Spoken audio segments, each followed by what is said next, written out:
Alright, so it's me, Manny, And me, Owen. and we're going to talk about the 7 Years' War while playing as the Fighting Irish versus LSU on the national championship stage. We chose that because, high stakes, Yep. and it is all-American difficulty. As the war was high stakes. Yes. We are both going to be playing Notre Dame. We were going to do against each other, but we'd get too competitive, and we would And lose. y'all would get no commentary. We would lose topic. Yep. Alright, so let's start. Let's start the game first. Right? Are you going to unpause it? Oh, I do, yeah. Alright. Are you picking or am I picking? Good. Jeez. Alright. So, starting just kind of with the war, obviously doing a bit of a deep dive, which we've had to do. It's always surprising me, or it has been surprising me, how layered the war is. Yeah. Because this is not just like a simple, okay, this happened. Kind of a war. Yeah, it's not clean and cut No. like everyone wants it to be. This is a war that had many aspects, many perspectives, many motives, many things. Yeah. And Yeah. many things going about it. And Right. Many different people with many different ideals. Right, and like part of that is one of the things you realize is it wasn't just a European thing. Yeah. This was, obviously it was European powers, but this war was not just like, oh, this is Central Europe, this is all we're going to be fighting, This is all we're going to be doing. No, it's like World War II. There's a Europe theater and a Pacific theater. And there's an Asian theater too. But this time, there's a Europe theater and an American theater. Yep. And it almost starts off as like a feud, almost you'd call it, because it starts off between the Prussians and the Austrians, because Austria refuses to accept losing Silesia to Prussia originally. Because who would want to accept you losing a big piece of territory? Especially you're. Oh my gosh! Well, talk about busted coverage. we tried, right? Hey! It looks like Prussia in the beginning. Please, Right. Don't worry. That loss, it embarrassed Austria. Yeah. And there was almost like this, we gotta prove ourselves here, because that almost kind of started this whole feud of who's gonna lead the German-speaking world at this point. Yeah. Because that largely up to that point had been the Habsburg HRE. I don't know why that took me a second to find. But you're good. And the HRE, it's not like it was ever that unified. It's been blocking the back. Please be a face mask. Please. Shoot! Oh. Gosh dang it. No, but come on, Jaden Austin. Yeah, the HRE largely dominated the German-speaking world, and then now all of a sudden that's kind of out of the picture at this moment because, as the saying goes, it wasn't holy, it wasn't Roman, it wasn't an empire, barely. Come on. There we go. First down. Never mind. But yeah, so I think a good way to start is to talk about the key figures. Absolutely, because there's a lot of them.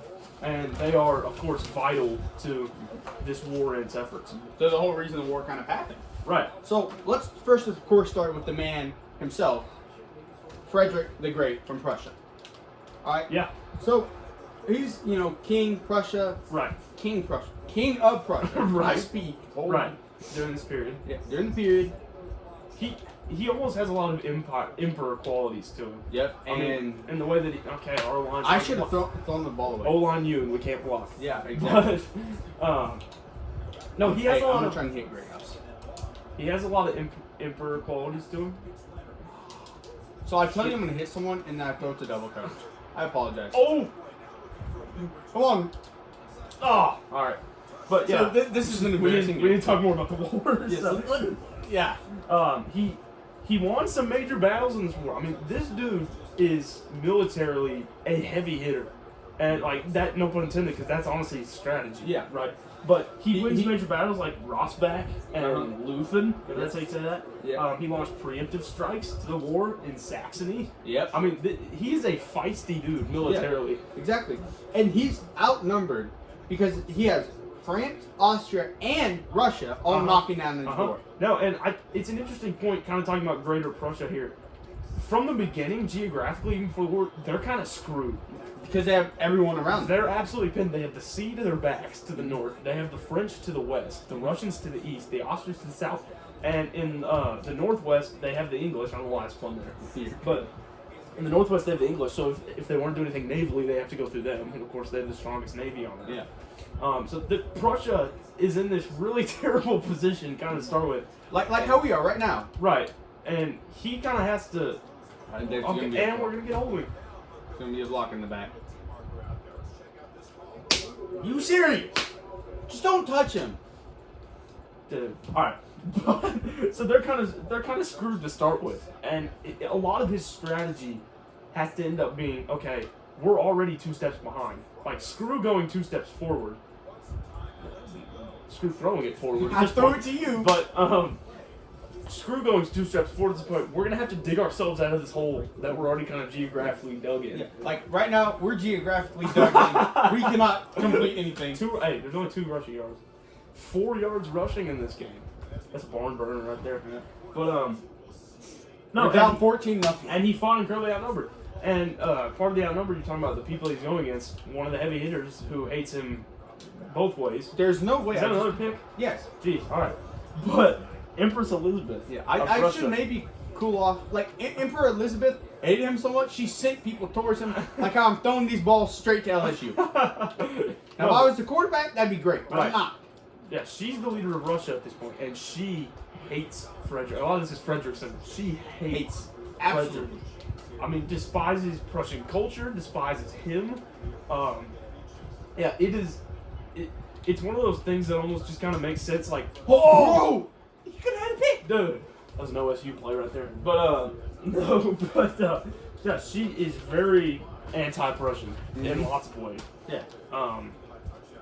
She sent Russian armies as a result of that very deep into Prussian territory. Yeah. I mean, it's almost like she hated him and she was not afraid at all to show it. No. I mean, she was not pulling any punches with this dude. And she really wanted Russia to collapse. Yeah. Really wanted it. Absolutely. But she died. Yeah, it's fascinating that for the person that wants to win the most, it's actually like her that causes them to lose. Okay. Hit the ball! What are we doing? Dude, if I'm this coach right here, get those dudes off the field, bro. I'm the They coach. dropped 2 of the easiest picks. If I'm the coach, everyone's getting sent home. Dude, practice on Monday would be tough. Mm-hmm. Or I guess this is the national championship. But no, it's just fascinating. It's her death that actually ends up winning it for Frederick. Because, her death leads to Peter III, the successor, Yeah, it's great. who absolutely loves Frederick. He does. Loves him. Completely opposite. I mean, it's one of those almost like just TV moments where you have like the rebellious younger son who likes what he likes. Yeah. It was this rebellious teenager or whatever. And the parents like, no, you can't do that. You can't like these things. But And then he runs off and becomes successful. Right, That's what happens. I think Elizabeth dies and Peter comes in and he's like, I think this Frederick guy's pretty cool. Right, and I think that really actually it shows deeper into the kind of person Frederick was, because this was not just I like what he's doing politically, but this shows that he was this figure that was really this confluence of a lot of ideas and thoughts and hobbies, because he was also a philosopher. I mean, it was a very big deal to him that he got to meet Voltaire and talk to Voltaire a lot, and like his core, that was a very absolutist thing to do. Of course, when we have people like Louis XIII that did things like that too, they wanted to seem also, yes but no, because they wanted to seem more enlightened, but he actually was more enlightened in a sense. Yeah, and stuff. But so he's this confluence of things, and Peter is kind of a great demonstration of his influence. Yeah. Because he has people that like him that aren't even Austrian. Yeah. You know? Which, I mean, that's a flex. No, it is. It absolutely is. But Peter, it's almost like Germany in the First World War, because the first thing they do, they get a new leader, they pull out. Yeah. And that Germany in the First World? You mean Russia? Oh, Russia. No, you good. That ultimately ends up saving Prussia. Yeah. Because, I mean, you talk about these great military victories and stuff that they were having early on, but without the death of Elizabeth and the taking over of Peter, I would argue it's really hard for Frederick to end up winning the war. Doing anything past that. Yeah. Yeah, because he has everyone against him. I'm running with Leonard. There we go. All right. We're in touchdown territory. Keep going. And another, and that event is honestly, it's always called the Miracle of the House of Brandenburg, because it is. Yeah. I mean, it is. There is nothing. It's a Hail Mary. It's a godsend. There is nothing short of miraculous to describe it. I lost a yard on that. Okay, that's bad. That's all right. Another big figure, William Pitt the Elder for Britain. We haven't really mentioned the English yet. The English are an extremely heavy hitter in this war. Yeah, I got you. All right, out right here. Go to an out because I can't call an out for some reason. Bro! So you were hit without even having the ball. Run the ball, okay. Run the ball. And if it goes to 4th down, we'll just go for it. Yeah, it's 4th and goal. All right. Yeah, we really haven't talked about the English. They're extremely influential. Go. Dive with love. Dive with love. There it is. All right. Let's go. But no, the English are extremely important in this war. And they're important almost for different reasons because they almost take a new you almost missed that. A new I did. almost concept of warfare because they're not actually focused on a lot of manland. No, like I said, well, not like I said. I'm talking in the past tense. Right. Like I was gonna say, is they do the strategy called, hey, we have money, we're gonna throw it at Russia. Right. So then we don't have to worry about Russia Right. because England at the time doesn't care about the European theater. Not as much. No. They I'm care sure of about, course they do, but Yeah. not to the extent that they needed to. Yes. Okay, can we intercept the ball? Yeah, please. But they care about. He's given us like 3 picks when we dropped them. They care about France and their colonies. Right. Oh, I thought I picked it. Yep. And that's an easy touchdown. He can catch him. Shoot. So I took a great pursuit, and then he goes behind him. But no, so the English, they're interesting for a few reasons. One, I want to talk about the rivalry with France up to this point because there's almost a tendency to say it had kind of cooled off at this point. Absolutely not. No. And this war actually perfectly demonstrates that because their whole point for wanting to defend their colony stuff is they don't like France. Yeah. And France actually kind of provoked them because Yeah. they were building forts closer and closer to the English. Yeah. In the Americas. Yeah. They were just trying to see how close they could get. But so this hatred that these countries have for each other, it by no means has cooled or like settled by their Simmering nothing. No, it's still as hot as ever. It is still all out. And the colonial aspect, we'll get more to that now, but I threw it to Love and he throws it at the lineman's head. The colonial aspect of this war, that's the interesting one because we in America learn a lot about that aspect. We call it the French and Native, right? Or the French and Indian. We call it and it sometimes even gets looked at as 2 different wars entirely. Yeah, which is interesting because that just shows you how much we don't talk about the Greater 7 Years' War. Yeah. Especially in like U.S. or home history because we only care about what happens here. But no, I hinted at it when I first mentioned England, but it's this new innovation of warfare where it's not all about the homeland, in a sense, and it's protecting your international interests. Which, of course, that's not a new concept, but it's doing it in a new way, where you're having to innovate things like how you move troops different places, how you conscript. And how you think, and it actually leads to a lot of sentiments that have major global implications in the future, like such as the colonists thinking we could do this better on our own. Yeah, if you get what I'm hinting at. Yeah, that leads to the American Revolution. Right. And you get huge historical names as well in things like this. You get people like George Washington. Yeah, he was heavily involved in the war. Absolutely. He was actually there in some of the first battles in the Midwest. Yeah. In like the Ohio River Valley. So this theater, it might not be looked at as much from a European perspective as the European side, and it might be looked at. Whoa! Oh my God! What a Hail Mary! Oh, thank God! Oh my gosh! This is how Frederick felt when Elizabeth died. As time expired. Holy crap! And no flag! Holy crap! No flag! Okay. But the English, they're taking this new perspective that we now have these colonies, and mainland Europe really, at this point, is not a huge matter to us. I mean, of course it always is, but not in the sense that there's primary things we want to do there and we want to get there. Yeah. But now they're thinking, okay, like you said, if we pay Prussia enough, and that's if we let Prussia send their men into the Europe theater, right? Because they know Frederick, they know he's this distinguished warrior. Yeah. And obviously a poet and a philosopher and other things. But they think, okay, arm him, fatten him up, and he'll be able to take care of everything in Europe. So we can focus militarily on the Midwest. Yeah. On in the United States, in India. And William Pitt, who we mentioned lastly for the key figures, was really the heavy hitter in designing and architecting, if that's a word, those efforts. Yeah, exactly. So the English, I really think they're one of the more fascinating aspects of this war, just of how this evolves warfare. Because I mean, still today, a lot of wars sometimes aren't even fought on home turf. Yeah. They're fought like proxy wars. Like you think about the proxy wars in the Cold War. Yeah. None of that's fought on home turf. You know. We're running with gloves. And I think a lot of the way that works, if I can switch to love, it really starts with the English in the French and Indian War. Yeah. And the French. But kind of circle back, kind of early in the war, these are some really interesting alliances. Oh yeah. Oh for sure. Yeah. Oh. Okay. No one's up with love is. It's a terrible pass. But the alliances, even before the war, they're kind of weird. Yeah. Like, I mean, Europe has kind of shifted at this point in alliances. Yeah. No, exactly. Because we have Austria and France, right? Right. That deserves some attention. That's unheard of. No. Oh my. I thought he was running it in. Sorry. But Fudge. no, that is unheard of. Because what has been kind of their main military strategy up to this point? Don't align with the Habsburgs. Because they hate each Right. other. Richelieu even went to aligning himself with the Protestants just to not align himself with the Habsburgs. I just got cooked on that route. No, you're good. But like this is the centuries long deal that now they say okay. Because Prussia decides to walk in and they're like, oh yeah. Right. Which also shows you their hatred for the English, because the English liked Prussia, and there's enough of that rivalry still going that they're saying, okay, your friends are my enemies, so you're also my enemy. You know.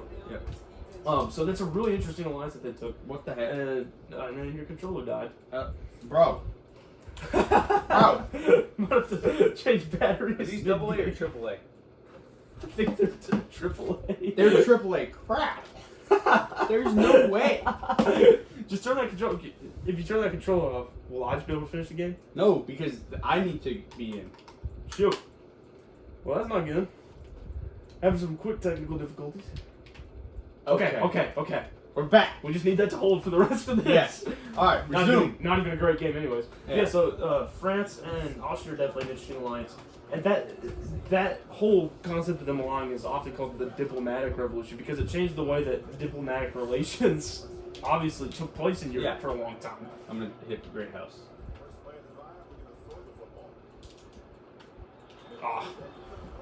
But and Britain backed Prussia not really because they cared about Europe, but because they wanted France so Intertwined involved. in the war. Yeah, That they could just go after the colonies. right. What is he What was doing? that to? That was the great house, and he decides to lob it to LeBron because he's not even in the stadium.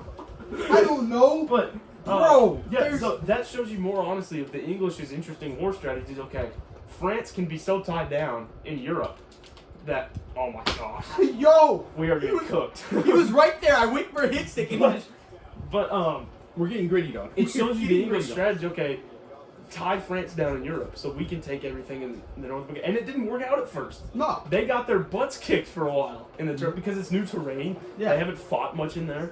The French are economically stronger in that area. Yeah, and they have all the native tribes with them. Right. Because they didn't settle there. They Right. just were like, And hey, think you about- have stuff we want. I think that's a really underrated asset because they know the land.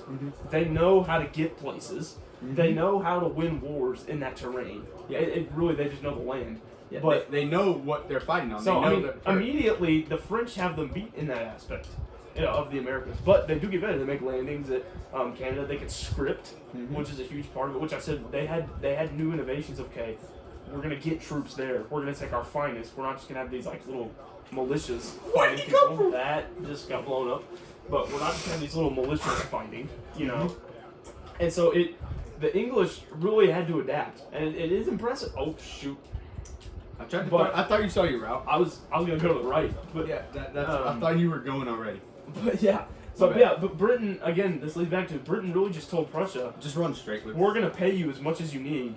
Just take care of Europe." Oh, Hold on to the ball, game. but Come yeah. on, AI. And so now, trying to get more into the French and Indian Wars. Yeah, if we Here. can. Actually, I think it's more important to talk about the stress on Prussia at the time. Honestly, Because yeah. the English really did not put them in a great position, even with all the money. Yeah, because we're under a lot of stress to try and actually win the game. Yeah. And like Prussia's surrounded by everyone, and we're just letting LSU do whatever they want, pretty much. Yeah. Well, not that we're stopping pretty good there. All right. But Well, let's just talk about it. yeah. They're surrounded. Yeah. Austria, France, and Russia, all surrounding. And Right. those are not like unserious countries No, about warfare. not at all. Those are like No, those are the heavy hitters. you don't want 2 of those against you. No. And they can have, we get a sack? They have 4 against them. Mhm. You know, And and yeah. Sweden. You know, even to the north. Yeah. And you see how we can't manage the sack. And this actually I like because a lot of things we're gonna circle back to Frederick, but Well, I was gonna say like that's how Frederick avoided being crushed Right. by all the countries. Right. He ran around them just like.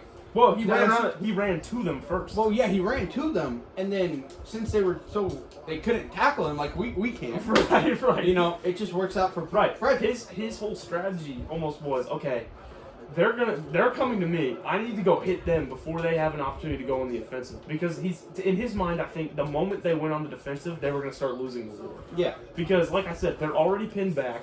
They're economically, even with the English, I mean, it's 4 countries to two pretty yeah, much. running with love.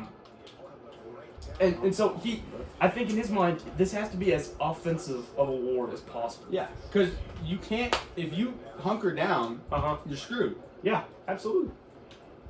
All right, see what we go here. I can almost get sacked. I'm just gonna lob it up. Oh, we should have caught it. Yeah, he could have reached his hands out, but no, he just decided to run next to it. Yo, this is not going No, well. so yeah, Prussia. Like I said before, it was very much already screwed before the war happened, and it really. I'm not even sure if they would have made it as far as they did without the English, economically feeding them. But to go to another point as well, the Russian angle is an incredibly interesting part to talk about this. Well, yeah, like we said, Elizabeth hates Frederick, Right.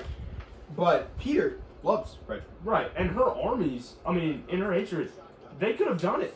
I mean, they practically had up until the point because Frederick. Oh, we didn't get the first time. Awesome. Because Frederick had to get defensive.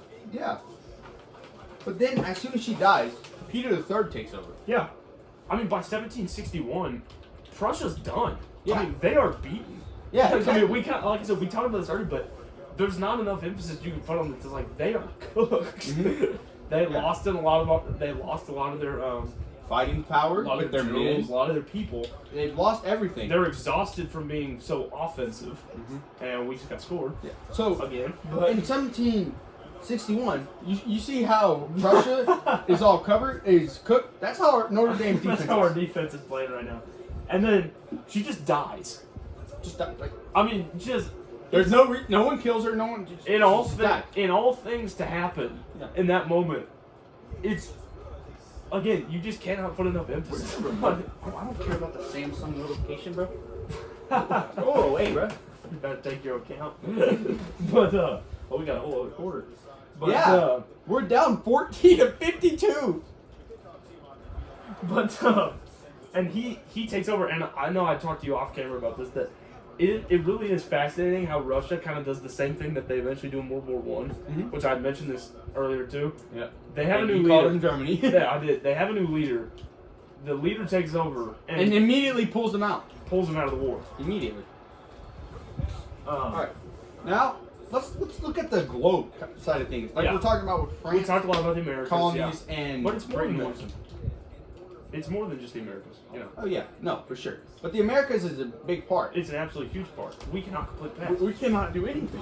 It's Okay. 52 to 14. North America, the Caribbeans, and the Philippines, and India is everywhere. Because William is pouring money into Prussia, so then they can handle everything else. We got a Bastille! Damn. All right, fine. Run You the guys need ball. to take it Run the ball. Run the ball. On the ball. We're out of time. It's the fourth quarter. No, run the ball. Okay. But Hopefully we can get a pin touchdown. it wasn't on. It wasn't just the Americas that England was focused on. They're a global empire at Yeah. this point. Oh, I yeah. mean, and there's Sure. a lot of countries that arguably are a global empire, but nothing on the level of the English at this point. And Yeah. that's another thing. William Pitt is they wanted them to be so focused on Europe again, like we've said a lot, Yeah. that they can take over anywhere else. Yeah. because France is so tied up in Europe. Yeah. Oh, here it is. I'm on. All right. Someone. Yeah. Well, like I said, well, like you said, it's the most famous branch, the French Indian, but India was the most important for England economic-wise. Oh, absolutely. I mean, you have the India Trading Company. Yeah.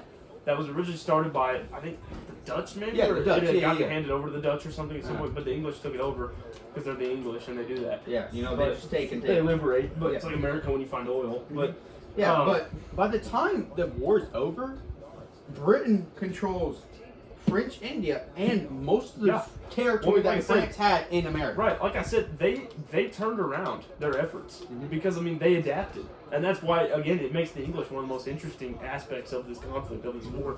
So we're getting every flag called on us, Jeez, and they have not gotten a single flag. jeez.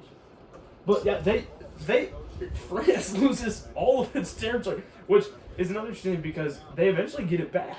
Yeah. They do. The Spanish, who get a lot of the Midwest and stuff, they eventually give it back to the French. Yeah. And, you know, some treaties and other things. But it's actually Napoleon who ends up giving it to us for good. And that's Yeah. like the Midwest we have today was given to us by Napoleon. Yeah, with the Louisiana Purchase. Oh shit, I'm still wrong. No, you're good. But with the Louisiana Purchase. Yeah, and that's why Britain becomes the #1 global empire eventually, which they already kind of are getting to that point now. Yeah, but this just kind of sets them up for Right. full The success. 7 Years' War, I would argue, is the turning point for the British empirically. Oh no! I pressed X. I didn't. That's why we don't jump with quarterbacks. I didn't. I swear I pressed X. But that's why Britain becomes the #1 global empire later. I mean, to really highlight it is, I would argue, is this war. We don't have. It would be hard to even argue we have America without this war. Yeah. Well, of And now course. kind of, yeah, Yeah. Well, yeah, like you were saying, we wouldn't have America without this war. yeah, But after the war, Britain has huge empire gains, economic gains, yeah. and Prussia has a reputation boost. They do. Their Absolutely. name is now known. Which is horrible for the Austrians. Mhm. That is literally the last thing they wanted. Yeah. And it's horrible for the French. Yeah. I mean, because you see the efforts of both of these countries that hate each other, and then now they're just kind of thrown into the same boat at the end where it's like our enemy got exactly what they wanted. Yeah. They got everything, and we look stupid. Exactly. Just like how Notre Dame looks. Dude, for we this look game. terrible. But Hey, Mr. Hubble, if this doesn't tell you anything, it means this is why we're not in esports. Yeah, it means we're not good at esports. We're also not focusing 100% on the game. No, we're trying to talk about history, but yeah. but no, it's Oh my the god. Russia getting reputation. I think is also kind of overlooked because they don't last very long, but they have immense ramifications in Europe Yeah. and cultural influence. Because, like I said, this kind of defines who's going to lead the German-speaking world, Yeah. and they're honestly the prerequisites to what we think of as German. Yeah. In a lot of ways, culturally. Yeah. They're very Protestant, which Germany historically is. They're very, yeah, just all aspects of this German culture that we now kind of think of. It starts a lot with Prussia, Yeah. and them having this new reputation from the 7 Years' War. And it's kind of like France. France lost the most. France if lost we're everything. being honest. Yeah. France got killed Mhm. in this, and not only that, but a lot of events that happened in this. I mean, let's talk about the economic consequences of this war. It leads to the revolution. Yeah. In a lot of ways. Yeah. It is such an expensive war, and for the English too. They have copious amounts of money they give to Prussia. They're still in debt, which leads to taxation of the colonies. Because their argument is, okay, we spent this time protecting you from the French, give us money. Yep. And obviously the colonists don't. That's not a good sight. No, not at all. But And we haven't even finished Right. talking about this. So the French, but just kind of wrap it up here. The French definitely lost the most. They got hit in Europe and overseas. You know, Yeah. they lost on two fronts in a sense. exactly. Just like Notre Dame did. Yeah, they well, couldn't do anything offensively, Couldn't- and we couldn't stop them defensively. Yeah, that's terrible. Yeah. But I do kind of like a final thing. I'd say what I like about studying this war is it's not simple, right? No, There's not no at all. like, you know, this is the good guy, this is the bad guy story. It's disagreements that have had historically prerequisite stories to them Yeah, that have exactly. led up to this. This is like a boiling point war. Yeah. Almost. No, exactly. Well, yeah. I mean, and history is extremely random. Yeah. Like, one monarch, right? Elizabeth dies. Yeah. And then Prussia gets the ultimate saving grace Right. with Peter III. Right. Because... And it shows that, like, the implications that history has, that just this randomness has, because, like I said, think about all the effects this war has on Europe in the future. Yeah. On England losing its colonies in America. Yeah. On the French Revolution. Exactly. Which is huge. On the Prussians being the new leaders of the German world. And it's all due to these random kind of links in a chain. Yeah. Almost. Like, you could call it luck. Honestly. Right. Almost. Pretty much. Yeah. And without that one moment, like you said, Russia staying in the war, Prussia probably disappears. Yeah. Which would make Europe look a lot different. Exactly.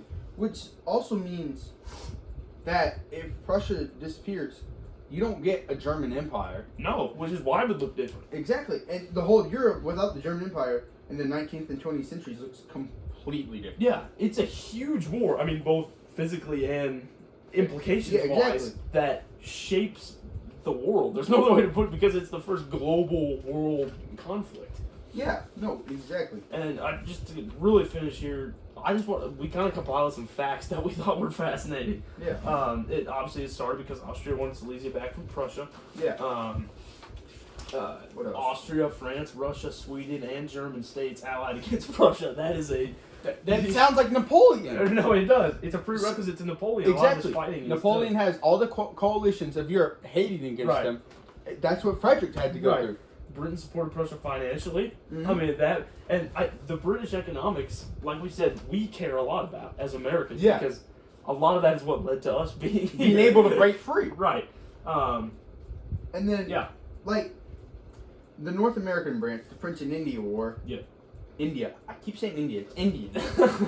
It's the same. It's at the same time. It's just it's the same war. Theater. Yeah. Yeah. And Britain and France both had Native American nations allied to both sides for their own specific interests. Yeah. Yeah. And so, kind of coming to a close here, the general results: Prussia survives, becomes a recognized great European power. France loses a majority of its overseas territories. Britain becomes the dominant global empire. And the very lasting long-term effects was there's a German unification. Yep. There's Britain has ton of colonial dominance. Yep. And France has its own very bloody revolution, which actually people like Mary Teresa will be very involved in. Yeah. But so I think that's a pretty good handle on a lot of things, kind of almost a flyby of 7 Years' War. Yeah, it's just an introductory. Yeah. And, we tried to touch as much as we could. Right. I hope our commentary is better than the game. Yeah. Hopefully our commentary gives you enough insight that you're interested to do your own research. Right. And not our football game. I mean, maybe the game is like nice comedic relief there. Yeah. But, you can just yeah. Right. So thanks for listening to us. Yes, thank you. We enjoyed doing this.